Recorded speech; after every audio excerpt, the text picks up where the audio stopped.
Former Guam Housing and Urban Renewal Authority Executive Director Marcel Camacho believes the GHURA board went against his better judgment when they awarded low-income housing tax credits to great homes in Tower 70. The decisions were made back in December of last year. In light of his resignation to the governor on Monday, Camacho wants to clear the air and claims that there were deficiencies with Great Homes' application that agreed to build 80 homes for low-income families in return for tax credits. Camacho claims negotiations with Great Homes ended because the parties could not come to terms with their price, and the tax credits should have been awarded solely to Tower 70. As we reported, GHURA bypassed the top 3 ranked applicants because they had site control issues, which meant that the developers still needed to acquire ownership or a long-term lease of the land.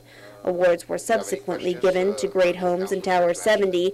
While Camacho contends he had the sole authority as the executive director to accept or reject applications, and the board made a decision to award the tax credits without getting his recommendations, GHURA Board Chair Dave Sablon has a different recollection of what actually happened. If you did not do your negotiations properly, I believe the board has the prerogative to come in and do it right.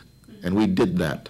Camacho said he stands by his decision not to sign any of the documents relating to the award of the tax credits as he questions the board's actions. If he was concerned about how we handled the low-income housing tax credit back in December, he probably should have resigned back then when we made the award back towards the end of December.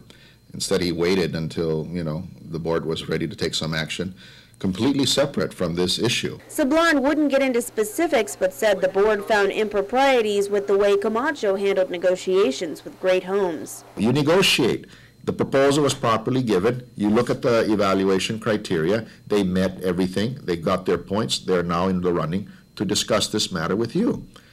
But just because you don't like them or because something bothers you about somebody in their organization, is that reason enough to go to the other company? Sablon says that's not the only reason why Camacho was placed on administrative leave for 20 days last month. He wouldn't disclose specifics, but KUAM has learned that Camacho failed to make a number of disclosures, including that he had a realtor's license, had been brokering deals for commission, and had brought up a waiver of the system development charge request for his father's company. Those issues are definitely serious issues that the board was looking at with regards to, Mr. Camacho and some of his private dealings. Sablon confirms that during the time Camacho was placed on leave, an investigation was conducted.